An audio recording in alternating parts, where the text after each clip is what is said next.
रामेश्वरम रामनाथ स्वामी मंदिर, ज्याला रामेश्वरम मंदिर म्हणूनही ओळखलं जातं, हे भारतातील सर्वात आदरणीय आणि प्राचीन हिंदू मंदिरांपैकी एक आहे. तामिळनाडूच्या दक्षिणेकडील रामेश्वरम बेटावर स्थित या मंदिराचा इतिहास हजारो वर्षांपूर्वीचा आहे. 12 ज्योतिर्लिंगांपैकी एक म्हणूनही रामेश्वरमची ओळख आहे.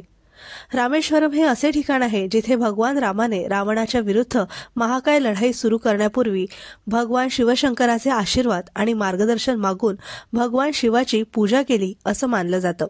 भगवान शिवाच्या पाठिंब्याबद्दल कृतज्ञता म्हणून भगवान रामाने या ठिकाणी एक लिंगम स्थापित करण्याचा निर्णय घेतला.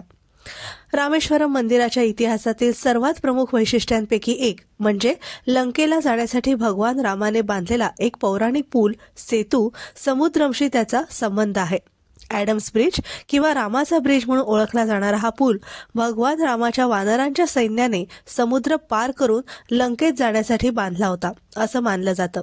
तरंगणारे दगड आणि प्रवाळ खडकांनी बनवलेल्या या पुलाने रामेश्वरमला श्रीलंकेच्या बेटाशी जोडलं आहे.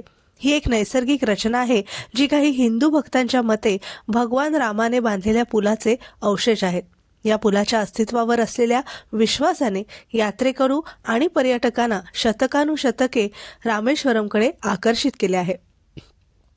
रामेश्वरम मंदिर त्याच्या प्रभावशाली वैभवशाली द्रविडियन वास्तुकलेसाठी प्रसिद्ध आहे, ज्याचे वैशिष्ट्य त्याच्या उंच गोपुरम, शिल्पे आणि विस्तीर्ण मंदिर संकुल यात सामावलेलं आहे. मंदिराचं बांधकाम शतकानुशतके विकसित झाले आहे.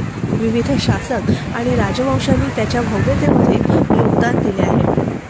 मुख्य प्रवेशद्वार, ज्याला पूर्व गोपुरम म्हणतात, हे मंदिर संकुलातील सर्वात प्रसिद्ध आणि आकर्षक रचना आहे. हे 126 फूट उंचीवर आहे आणि विविध देवतांच्या आणि अलंकृत अशा कोरीव कामांनी आणि शिल्पांनी सुशोभित केलेले आहे. मंदिरातील इतर गोपुरम तितकेच भव्य आहेत आणि अभ्यागतांसाठी एक दृश्य भेट देतात. अग्नितीर्थम नावाने ओळखले जाणारे मंदिराचे पवित्र कुंड हे आणखी एक उल्लेखनीय वैशिष्ट्य आहे. या